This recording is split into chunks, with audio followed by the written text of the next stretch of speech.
14 de febrero de 2026, estamos de regreso en El Mundo Ahora, la franja informativa de la tarde en France 24. Soy Valentina Torres Sánchez, los acompaño a revisar los titulares. Con un tono conciliador, el secretario de Estado Marco Rubio se dirigió a sus socios europeos durante la conferencia de seguridad de Múnich. Dijo que el presidente Donald Trump quiere una alianza renovada, no obstante, destacó que tendrá que ser bajo los términos del republicano. 5 naciones europeas condenaron este sábado lo que calificaron de asesinato de Alexei Navalny. Según Reino Unido, Suecia, Francia, Alemania y Países Bajos, el líder opositor ruso perdió la vida envenenado por una toxina presente en una rana sudamericana. El Kremlin siempre ha defendido que murió de neumonía. Familiares de los llamados presos políticos venezolanos se unieron en una huelga de hambre para exigir la liberación de sus seres queridos.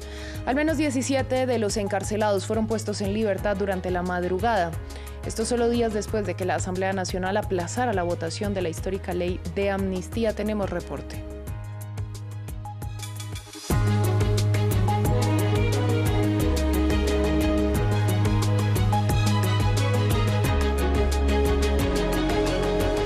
Damos inicio hablando de la conferencia de seguridad de Múnich, donde se pronunció el jefe de la diplomacia estadounidense Marco Rubio, quien aseguró que Washington quiere una alianza renovada con Europa.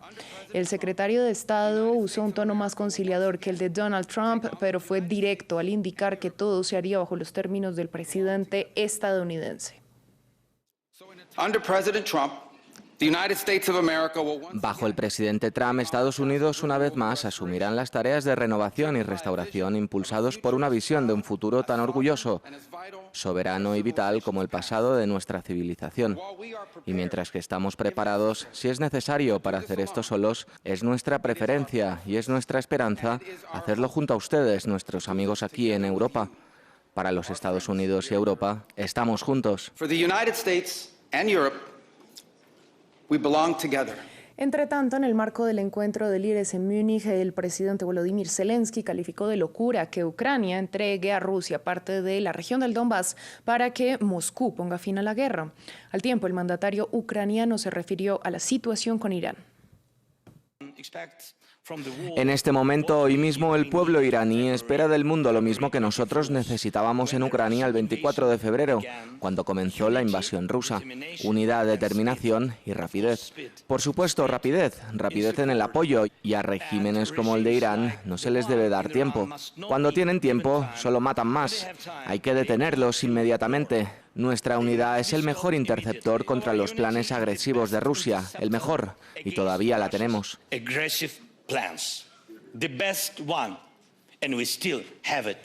Hablamos ahora del opositor ruso Alexei Navalny porque un comunicado conjunto de Reino Unido, Francia, Alemania, Suecia y Países Bajos indica que tras analizar muestras confirmaron que el líder fue envenenado con una toxina llamada epibatidina que se encuentra en ranas venenosas de Sudamérica. La versión oficial del Kremlin indica que el opositor murió por complicaciones de una neumonía en prisión. Reino Unido, Francia, Alemania, Suecia y los Países Bajos aseguran que Rusia mató al líder opositor Alexei Navalny usando la neurotoxina epibatidina encontrada en la piel de una rana dardo. La conclusión se basa en los análisis de muestras de Navalny según un comunicado difundido este sábado. En la naturaleza, este veneno se encuentra en la piel de la rana dardo ecuatoriana. Provoca parálisis, paro respiratorio y una muerte muy dolorosa. Rusia afirmó que Navalny murió por causas naturales. Sin embargo, dada la toxicidad de la epibatidina y los síntomas reportados, es muy probable que el envenenamiento fuera la causa de su muerte. Navalny falleció mientras estaba en prisión, lo que significa que Rusia tenía los medios, el motivo y la oportunidad de administrarle este veneno. El reiterado desprecio de Rusia por el derecho internacional y la Convención sobre Armas Químicas es claro. Navalny, quien emergió por su lucha contra la corrupción oficial como un líder opositor al gobierno ruso, organizó protestas masivas contra el Kremlin y desafió al presidente Vladimir Putin. Envenenado una primera vez en 2020, fue hospitalizado en Alemania antes de volver a Rusia en 2021, donde fue inmediatamente arrestado y después condenado a 19 años de cárcel, juicio criticado por supuestas motivaciones políticas. Navalny murió en la colonia penal del Ártico en febrero de 2021 2024. Su esposa Yulia Navalnaya ha acusado a Putin de asesinarle. Ahora ya no son palabras, sino pruebas científicas de que mi esposo Alexei Navalny fue envenenado y asesinado por el gobierno ruso y por Vladimir Putin en una prisión rusa. El gobierno ruso ha negado cualquier responsabilidad en la muerte del opositor y ha mantenido que murió tras enfermarse luego de una caminata. También en medio de la conferencia de Múnich, la opositora venezolana María Corina Machado resaltó la energía y la fuerza con la que quienes son considerados presos políticos y han sido excarcelados retornan a la libertad. La lideresa participó virtualmente. Erika Olavarría, enviada especial de France 24, nos amplió la información. Las diferencias entre Estados Unidos y Europa que han atravesado esta conferencia de Múnich han también intervenido en los diferentes debates y entrevistas que han tenido lugar y relación con América Latina, como por ejemplo una entrevista con la líder opositora venezolana María Corina Machado, que hoy habló a través de videoconferencia desde Estados Unidos con una periodista americana que se encontraba aquí en Múnich.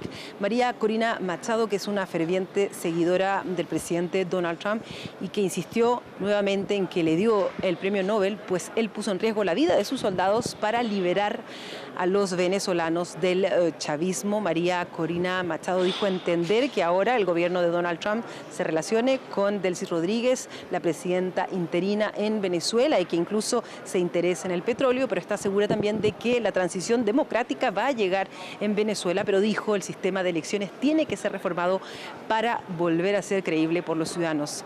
En cambio, María Corina Machado criticó a la Unión Europea, dijo que esta debía pasar ya de las críticas al régimen de Maduro a los actos y hacer algo, por ejemplo, con los activos de los líderes chavistas que se encuentran en Europa. Finalmente, Machado confirmó que tiene relaciones constantes con las autoridades de Estados Unidos, pero no solo del gobierno, también con autoridades del Congreso y de la sociedad civil, pues considera que Venezuela sigue siendo un factor de amenaza para la estabilidad y la seguridad interna de los Estados Unidos en lo que respecta a la migración, a la seguridad energética y al comercio. Justamente vamos ahora a Venezuela, donde familiares de los llamados presos políticos iniciaron una huelga de hambre este sábado para presionar por más excarcelaciones. Esto justamente luego de que en la madrugada fueran liberados 17 de los detenidos. Las excarcelaciones se produjeron tras el aplazamiento en la aprobación de la histórica ley de amnistía. Desde Caracas, Daniela Zambrano, corresponsal de France 24, nos amplió la información. Las excarcelaciones se registraron la madrugada de este 14 de febrero. Fueron 7 mujeres y 10 hombres que salieron del centro policial ubicado en Boleíta, conocido como Zona 7, donde las familias se encuentran desde hace más de un mes en vigilia, exigiendo libertad, y también en las últimas horas habían anunciado que iniciarían una huelga de hambre, esto después de haberse encadenado algunos de ellos para exigir la liberación de todos los presos políticos. Entre los excarcelados está Gabriel Sánchez Piña, el joven de 19 años de espectro autista, cuyos familiares habían denunciado las condiciones difíciles en las que se encontraban y exigían que fuera liberado. También José Elías Torres, secretario general de la Confederación de Trabajadores de Venezuela, que había sido detenido en noviembre del año pasado, al igual que el sindicalista William Luzardo. Estas personas salieron con restricciones de declarar ante los medios de comunicación. También se conoció que en las últimas horas se le permitió la visita a las madres de los militares y civiles detenidos por la denominada Operación Gedeón, que habían sido trasladados al fuerte Guaycaipuro. Ellas dijeron que más que un alivio fue un sufrimiento ver en las condiciones en las que se encontraban, muy delgados, en mal estado de salud, y ellas exigieron que por favor volvieran a ser trasladados hacia el Helicoide, un centro de reclusión donde ellas le pudieran llevar comida.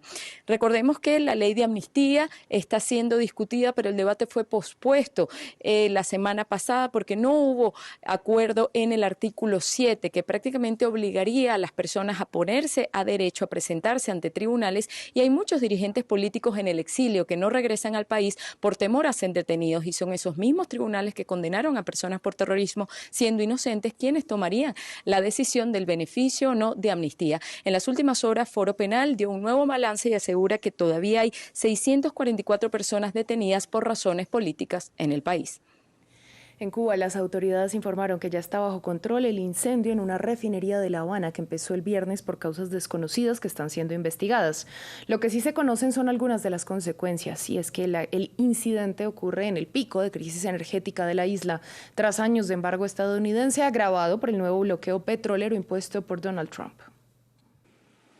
Cuba se hunde en una espiral trágica, mientras Estados Unidos sigue asfixiando a la isla con el bloqueo petrolero. El viernes se produjo un incendio en una refinería de petróleo en La Habana. El fuego inició no muy lejos de donde estaban amarrados 2 petroleros. El país está racionando su energía, las universidades están cerradas y se han reducido las horas lectivas y laborales. Para los cubanos, incluso desplazarse es difícil. Los residentes dependen en gran parte de triciclos eléctricos y bicicletas.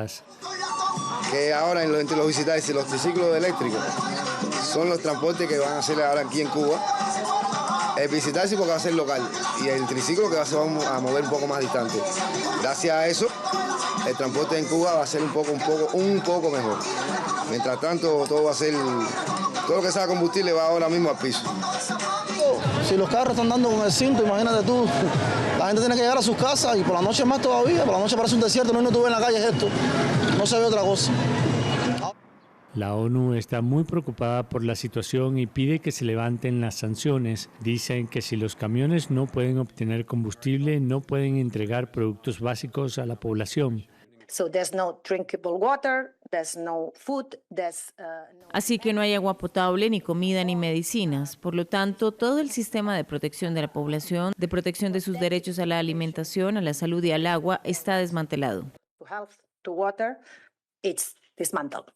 2 buques de la Armada Mexicana llegaron a Cuba con ayuda humanitaria. Uno de ellos transportaba más de 500 toneladas de alimentos, entre ellos leche, arroz y frijoles. El presidente de Estados Unidos, Donald Trump, ha amenazado con imponer aranceles a cualquier país que venda o suministre petróleo a Cuba. Este sábado abrió en Addis Abeba la cumbre número 39 de la Unión Africana. En la capital de Etiopía, los líderes africanos insistieron en la necesaria unidad de los países del continente para enfrentar las profundas situaciones de crisis que se multiplican en la región. El informe es de William Gasso. Un continente unido a pesar de las numerosas crisis que lo fragmentan. Esta es la imagen que quisieron dar los países miembros de la Unión Africana al inaugurar su cumbre anual en Addis Abeba, la capital de Etiopía. La organización enfrenta críticas por sus posturas tibias frente a los conflictos que azotan algunas regiones, como Sudán o República Democrática del Congo. El presidente del órgano ejecutivo del grupo regional abogó por encontrar soluciones a los problemas internos del continente. Es importante centrarse en el sufrimiento de nuestro pueblo, víctima de la guerra, la injusticia y el desplazamiento, y no podemos ignorar sus dificultades cotidianas desde Sudán hasta el Sahel, pasando por el este de la República Democrática del Congo, Somalia y otros lugares, donde nuestra gente sigue soportando las consecuencias de la inestabilidad. El mensaje de unidad también se dirige al resto del mundo. La Unión Africana depende en buena parte de financiamientos extranjeros, pero su presupuesto se ha visto afectado recientemente por los recortes aplicados tanto por Estados Unidos como por la Unión Europea. En este contexto, la organización busca ser más autónoma e influyente en la escena internacional. Por su parte, el secretario general de la ONU, Antonio Guterres, abogó por la creación de puestos permanentes para países africanos en el Consejo de Seguridad. La ausencia de puestos permanentes para África en el Consejo de Seguridad es indefendible. Estamos en 2026, no en 1946. Sean cuales sean las decisiones que se tomen sobre África y el mundo, África debe estar sentada a la mesa. La cumbre seguirá mañana, aunque sin que se esperen grandes anuncios ni resoluciones sobre las principales crisis del continente. Cerramos en Brasil, donde se llevó a cabo el desfile del Bloco da Barra como parte del Carnaval de Río de Janeiro. Una tradición que muestra y que reúne a mascotas disfrazadas durante el 14 de febrero. Perros vestidos como la Mujer Maravilla, como Harley Quinn o un perro caliente alegraron el ambiente mientras las familias se reunieron para celebrar, pues para ellos estas mascotas hacen parte de su grupo familiar. Así llegamos al final de este informativo. A ustedes les agradecemos su sintonía.